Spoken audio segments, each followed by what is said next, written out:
Area 51। इस नाम को तो लगभग आप सभी लोग जानते ही होंगे। क्या ऐसी चीज़ खास है एरिया 51 में जो इसको ज़्यादा मिस्टीरियस बनाती है? आज हम एरिया 51 के बारे में बात करने वाले हैं। नमस्कार दोस्तों, आप देख रहे हैं अंतरिक्ष यान। मेरा नाम है मोहित मिश्रा। चलिए शुरू करते हैं आज के एपिसोड को।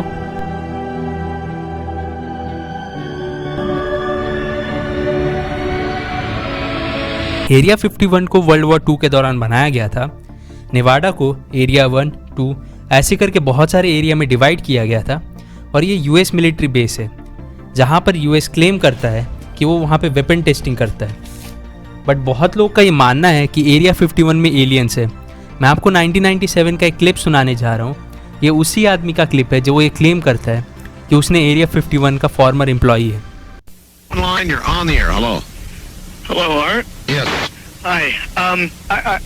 I don't have a whole lot of time.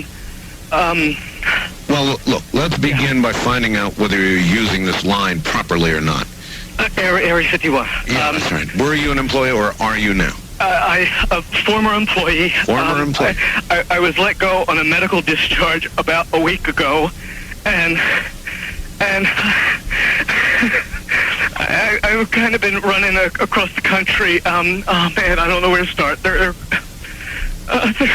They're gonna they'll triangulate on this position really soon. So you can't spend a lot of time on the phone. So give us something quick. Okay. Okay. What we're thinking of as aliens are they're extra dimensional beings that an earlier precursor of the space program made contact with. They are not what they claim to be. They have infiltrated a lot of aspects of the military establishment, particularly the Area 51. The disasters that are coming, the military. I'm sorry, the government knows about them, and there's a lot of safe areas in this world that they could begin moving the population to now, Art. But they're not doing anything. They are not. They want the major population centers wiped out so that the few that are left will be more easily controllable. Discharge. ये एक live radio show का clip था। अचानक से उस mysterious आदमी का phone disconnect हो जाता है, बट उसके बाद वो आदमी मिस्टीरियसली गायब भी हो जाता है। आप जैसे कि सुन सकते थे, वो बहुत ज़्यादा घबराया हुआ था इस क्लिप में। आपको पता है, फ्यू सिलेक्टेड विजिटर्स जो एरिया 51 को विजिट करते हैं उन्हें अंदर जाने से पहले फॉगल्स पहनाया जाता है। फॉगल्स स्पेशल टाइप के गॉगल्स होते हैं जिससे आप सामने और नीचे ही देख सकते हैं।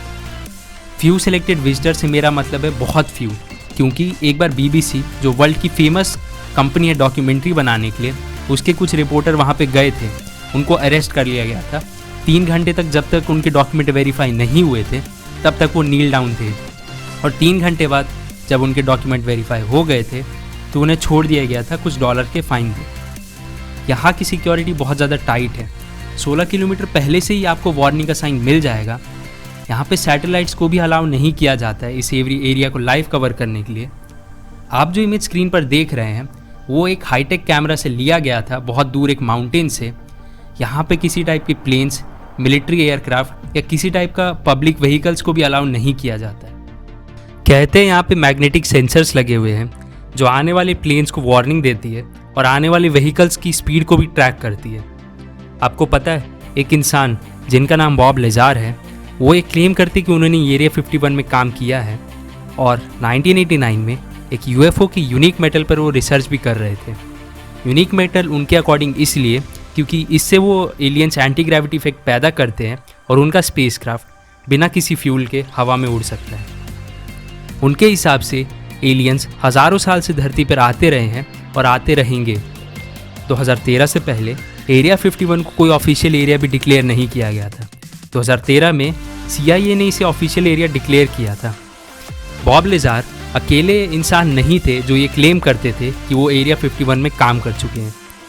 2004 में डैन बुरिश ने पब्लिकली ये क्लेम किया था कि वो एलियंस की बॉडी से एलियन वायरसेस निकाल कर रिसर्च किया करते थे। एक स्टोरी के अकॉर्डिंग वैली कासा और बॉब फ्रॉस्ट जो वहाँ के एम्प्लॉय थे, उनकी डेथ इन्हीं एलियन वायरसेस से हुई थी।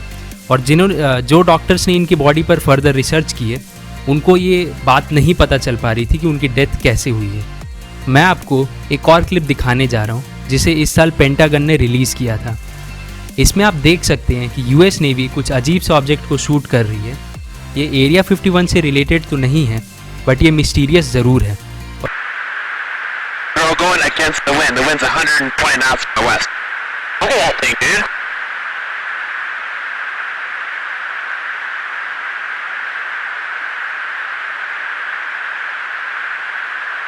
That's not our LNS though, is it? It's not. That is the LNS, dude. Well, if there's like... Look at that thing! It's rotating. Dude, this is drone, bro. There's a whole fleet of them. Look on the ASA. My God. चलिए US government के explanation को भी जान लेते हैं। 1950s में US military USSR के ऊपर से लो फ्लाइंग रिकॉन मिशन कंडक्ट कर रही थी, बट प्लेन्स को इजीली स्पॉट और शूट किया जा सकता था यूएसआर के द्वारा। फिर 1954 में प्रेसिडेंट आइजनहावर ने एरिया 51 को सेलेक्ट किया एक टॉप सीक्रेट प्रोजेक्ट के लिए, जो था high altitude recon aircraft. Area 51 remote area में था, जो इस प्रोजेक्ट के लिए परफेक्ट जगह थी। 1955 में यूएफओ की साइटिंग्स बढ़ने लगी थी एरिया 51 के आसपास, पर यूएस गवर्नमेंट ये कहती है कि उस टाइम पे U2 एयरक्राफ्ट की टेस्टिंग चल रही थी। ये एयरक्राफ्ट 60,000 फीट पर फ्लाई कर सकता था, जबकि मिलिट्री एयरक्राफ्ट 40,000 फीट और कमर्शियल एयरक्राफ्ट 10,000 फीट पर फ्लाई करते थे। जो कमर्शियल एयरलाइंस के पायलट थे, उन्हें U2 अनआइडेंटिफाइड फ्लाइंग ऑब्जेक्ट जैसा लगा, बट उस टाइम यूएस U2 को पब्लिकली डिक्लेयर नहीं कर सकती थी क्योंकि ये सीक्रेट प्रोजेक्ट था। यहाँ पे और भी एयरक्राफ्ट टेस्ट किए गए थे, उनमें से F-117A और A-12 टैसिड ब्लू भी है। पूरा सच क्या है किसी को नहीं पता। आपको क्या लगता है? कमेंट्स में ज़रूर बताइएगा।